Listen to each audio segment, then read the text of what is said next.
मुझे वालेकुम मुझे यूट्यूब साथियों में तव्हां ख़ुशि बाश ख़ैर सां हूंदा साथियों। ही ॿ किताब आहिनि, हिकिड़े लेखक जा आहिनि। प्यारो माण्हू ॾाढो सुठो इख़लाक़ सां मिलंदड़ जुलंदड़ असांजे साम्हूं ॾाढो प्यारो माण्हू आहे। बाक़ी हुनजे ॿियनि माण्हुनि सां कहिड़ी ज़िंदगी रहियो आहे का ख़बर आहे। किताब जे बारे में ॾाढो ज़बरदस्त लिखे थो, किताब ॾाढा भला थो लिखे। काई रात जा मुसाफ़िर, झंग जा माण्हू त ॿीहर शायदि थियो आहे। ऐं चवंदा त काई रात जा मुसाफ़िर बि ॿियो छा पोइ अचे पियो का ख़बर न आहे। हीअ त जेको अॻ में छा थियल आहे ॾाढो पुराणो, ऐं हीअ जेको आहे सो 2023 किताब लेखक ऐं पढ़ंदड़। साथियों, झंग जा माण्हू जेके आहिनि सो खाना बदोश कबीला। असां वटि अहिड़ा इलाही कबीला आहिनि जेके लाॾाऊ आहिनि, हिकिड़े शहर खां ॿिए शहर इकानमी हवाले खां। जीअं असां वटि हिते उत्तर सिंध में सारियूं लहंदियूं सारी में ईंदा, या वरी जो कचे में तिर लहंदो तिर में कबीला लॾे वेंदा, तिरनि जो लाभ कंदा। किथे किथे वरी हलिया था वञनि, कप फटियूं चूंडियुनि थिया पिया उते हलिया था वञनि। माना मुख़्तलिफ़ सॼी सिंध पिया घुमंदा आहिनि। जिते जिते जहिड़े क़िस्म जो फ़सुलु लहंदो आहे, जेको आहे खैरपुर पासे खजी ॾोॾो लहंदो आहे त उते हलिया वेंदा आहिनि, उते विहंदा आहिनि, उते पंहिंजा झूपड़ा खणी लॾे उते विहंदा आहिनि ऐं उते जेको आहे सो मज़दूरी बि कंदा आहिनि। तक़रीबन मां हिननि खे ॾिठो आहे। कणकुड़ में बि असां वटि हिते अचनि था, कणकुड़ लहंदियूं वरी कणकुड़ में ईंदा। इहो 12 महीना आहे सफ़र में हूंदा। उनजे बारे में ॾाढो ज़बरदस्त खालिद क़ुंभार लिखियो आहे। ऐं इहे जेको आहे किताब लेखक ऐं पढ़ंदड़ काई रात जा मुसाफ़िर ॾाढी सुठी शइ आहे। असां वटि अहिड़नि किताबनि जी ज़रूरत आहे जेके माना किताब पढ़जनि, लेखक ऐं ॿिया अहिड़े क़िस्म जो मवादु अचे। वीडियो खे अॻिते वधाईंदे अर्ज़ु कंदो हलंदुसि, वीडियो खे लाइक ऐं चैनल खे सब्सक्राइब कंदा त मुंहिंजा थक लही वेंदा। किताब आहे काई रात जा मुसाफ़िर। ही किताब आहे किताब लेखक ऐं पढ़ंदड़। सो ही किताब जे बारे थोरो तारीफ़। ही खालिद क़ुंभार। ॻाल्हि खां उतां शुरू कजे जितां मोहबत शुरू थी हुजे, या ॻाल्हि खे उतां शुरू कजे जिते मोहबत ऐं लिखियल ख़त पियल आहिनि। उहे ख़त जेके स्कूल में चर्च जे बेंच ते वेही लिकी लिकी लिखिया विया, उहे ख़त जेके रस्तनि में लिकाया विया, उहे ख़त हर भेरे पढ़ण महिल उहा ई ख़ुशबू ईंदी आहे जेका पहिरीं ख़त में। उन ख़तनि मां कुझु ख़त मींहं में पिसी विया, कुझु ख़त हवा उॾाए वियूं, उन्हनि ख़तनि मां कुझु सींध जा वार करे विधा विया। हीउ थोरो टुकड़ो हुयो किताब मां। साथियों, ही किताब हुन जा खालिद क़ुंभार जा ॿिया किताब गोदड़ी मिट्टी मुंहिंजी मां, खाना बदोश कबीला, झंग जा माण्हू ॿीहर शायदि थियो आहे, खाना बदोश कबीला ॾाढो सुठो आहे। हीअ त मौज़ू मूंखे ॾाढो वणंदड़ आहे, किताब लेखक ऐं पढ़ंदड़। फितरत अर्पणा करे थो, फितरत कसरत रूमी फ़क़ीर मकीम जूनियर जे नाले। साथियों, हिन इदारे छपियो आहे, सॼी सिंध में मिली थो वञे। हीउ इदारो घर वेठे मोकिले थो नथो मोकिले नी का ख़बर आहे, बाक़ी कुंड कुड़छ में मिले थो। हीउ स्ट्राव आहे, मुमताज़ बुखारी लिखियो आहे। ऐं खालिद जोगी पंहिंजो पाण अली दोस्त आजिज़ खालिद क़ुंभार हुननि लिखियो आहे। सुहिणा छोकिरा बदनाम महलो खदड़ा फ़ौज में शादियूं यज़ीज़ कबीलो 10 मिंट 38 सेकंड बदसूरतरीन छोकिरी तेजू गोली वबाए ॾींहं में कयल मोहबत मघ पेंसिल ऐं किताब युवाल नो हरारे। ही साथियों चैप्टर्स आहिनि। मां केतिरा पढ़ा जेके हिन ते असांजे खालिद क़ुंभार साईं लिखियो आहे तफ़सीली।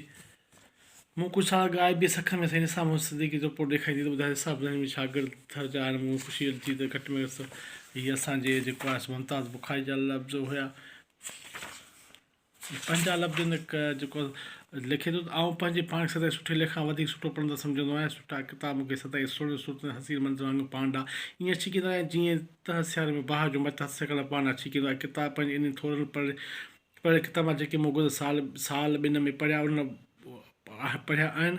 ॿारनि पंहिंजी मुंहिंजे अंदरि उला उथारींदा रहिया आहिनि। हिननि किताब में तारीफ़ करणु वक़्तु मूं उहा शौरी कोशिशि कई आहे रवायती तौरु वेही किताब ते पंहिंजी दानिश ज़ाहिर करणु ॻाल्हि बता सिर्फ़ु उन किताब अंडरलाइन कयल ॻाल्हियुनि खे तरतीब ॾियां। जॾहिं उहे उन अंडरलाइन कयल ॻाल्हियुनि खे तरतीब ॾियनि त हिकु ई लेख जुड़ी पिया। जीअं का ॻोठ जी सुगड़ो त टुकड़े टुकड़े सनली सुई सां सुबेरली जो रंग बरंगी गुलनि वारी पिड़ ठाहींदी आहे। मूं बसि इन पननि तां टिकरियूं टिकरियूं खणी हिरली जा पर टिकिया हाणे घड़ाया या उहो फिज़लो मां हिकिड़ो आहे। हिन में उहा बि शौरी कोशिशि कई अथमि त वैरायटी खां बरक़रार रखे। इन करे अव्हांखे हिन किताब जिते फिक्शन जा किताब मिलंदा उते अव्हांखे हिननि साफ़ या लिखियल किताब लाइ जेके पंहिंजो देश पद साफ़ ज़िम्मेदारी निभाए रहिया आहिनि।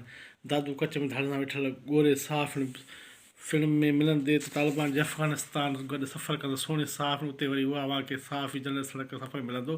तव्हां वरी तारीख़ जो किथे को किताब किथे वरी अव्हांखे मार्की इमेज में मुंहिंजी सदाईं दिलि खे छूंदड़ लेखक एलिफ शफ़र मिली वेंदी। साथियो, ही ख़ालिद क़ुंभार फितरत ऐं कसरत जो घर नहटो महिराणो थर। ही कुझु ख़ालिद क़ुंभार जी किताब जे बारे में हुयो। कहिड़ी राय हुई तव्हांजे साम्हूं पेश कई। ऐं हीअ ॿियो किताबु आहे झंग जा माण्हू, जेको आहे सो ख़ालिद क़ुंभार जो घणा बदोश कबीर झंग जे माण्हुनि जे बारे में। पाण हिन ख़ालिद क़ुंभार जा त पंध पंहिंजा ई, कॾहिं सूफ़ियुनि वांगुरु ध्यानु ज्ञान जी दुनिया में गलतान त कॾहिं वरी जोगियुनि जे वांगुरु झंग लतण थो मिलंदो। फितरत सां वांगुरु हिन जे असुलु पेशवा उन लाइ त लिक लतण जो बि नज़र ईंदो, त कॾहिं वरी रोला कबीलनि जी हसब नसब पंथ पेचनि जा मार्ग उहारींदे इन्हनि जी ॾियोरियुनि ते ॾिसंदा। उहे सभु आहे जो ख़ालिद जोगी सिंध में हिकु मशहूरु ॾंद किथारे ॿारनि दोते सुम्ही सोग में कारो वेस कयो आहे। जो पेरू खटायो त उहो कूड़ जो काकमल अहिड़ा कई काकमल आहिनि दोस्त ठाहे पटिकिया आहिनि। इन करे असां ही यार जहिड़े तहिड़े ॻाल्हि में हथु विझंदो कोन्हे। ही जेका ॻाल्हि असले त पोइ लॻंदो उन जो पेरो ज़रूरु खुटायो। ख़ालिद सिंध जे जंहिं खिते जो ख़मीर आहे उन इलाइक़े जी ॿोली ॾाढी शाहूकार आहे। हिन जी लिखणनि स्पोकन लैंग्वेज में उहे इन करे सिम ज़मीर ते कमु कंदड़ दर्सी अदीबनि नड़ में ही लिखणी घणिज विझी सघिजे थी। पर उहे माण्हू जेके शेल शिकिल खफ़त ऐं रोलाकियुनि जा शौक़ीन आहिनि उन्हनि सूंहं जो कमु ॾेई सघे थो। हूअं जोगियुनि जा बे कमु हूंदा आहिनि, हिकु जोग बचाइण, ॿियो पचाइण, ॿियो रोलाकियूं करणु। ख़ालिद जोग पचाइण त सिंधी सुफ़ियाननि में सॼायल कोमल अहसासनि ख़्यालनि जो किताबु गोदड़ी पढ़ंदड़ खे पेश कयईं। हाणे जॾहिं रोलाकियुनि तां वरियो आहे त उन खाना बदोश धकारियल रोला कबीलनि जूं कथाऊं खणी आयो, जिन सां असीं वेहण त ठहियो पर मिलण बि गवारा न कंदा आहियूं। ईंदड़ भेरे जोगी जोग में वेही ध्यानु ज्ञान सां ख़्याल जी खुदाई खेड़े या बिखरे लैपटॉप कुल्हे में विझी केॾांहुं बि पंधु पियो त ज़रूरु कुझु न कुझु ॼाणींदो। नसीर कुंभर बि सुठो माण्हू जे ॾाढा ज़बरदस्त लिखिया तासुर, वाह वाह, बिल्कुलु लाइक़ु माण्हू आहे। साथियो, हीअ किताबु मार्केट में मूंखे हथु अची वियो कंहिं मेले ते बुक किताबी ते, छो त मूंखे किताबु पढ़णो आहे। नओं छापो बि आयो आहे, पर हीअ मूंखे वणियो। 10 साल पुराणो छापो पियो हो किथे। असां किताबु पढ़ंदड़ ख़ालिद क़ुंभार खे किथे सस्तो मिलियो, वरितोसीं, सुठी कंडीशन में आहे, अहिड़ी वेल कंडीशन में कोन्हे को। हीअ नए छापे में आयो आहे ऐं हिन इदारे शाया कयो आहे। वठणु चाहियो उहो बि पियो आहे, मदारनि जा मदार। हीअ किताबु जेको आहे सो खाना झंग जा माण्हू, दुनिया नांग जे फण ते बीठल आहे ऐं भाई जैसलमेर ततरे खे फासराए थो, तितर ई तितर खे फासराए थो। हीअ जेके आहिनि सो मुख़्तलिफ़ चैप्टर्स आहिनि, हिन में ॾिनल कोन्हनि के। हीअ ख़ालिद क़ुंभार जा ॿई किताब, सुठो माण्हू, सुठो लिखंदड़, सुठो ॾांहुं लिखण जो, हिन जो अलॻि ई डिक्शन, ख़ुर्शीद क़ाइम खानी वांगुरु सुठो लिखे थो पियो। पढ़णु चाहियो, किताब मार्केट में मौजूदु आहिनि। वीडियो खे लाइक ऐं चैनल खे सब्सक्राइब कजो त तव्हांजा वॾा वड़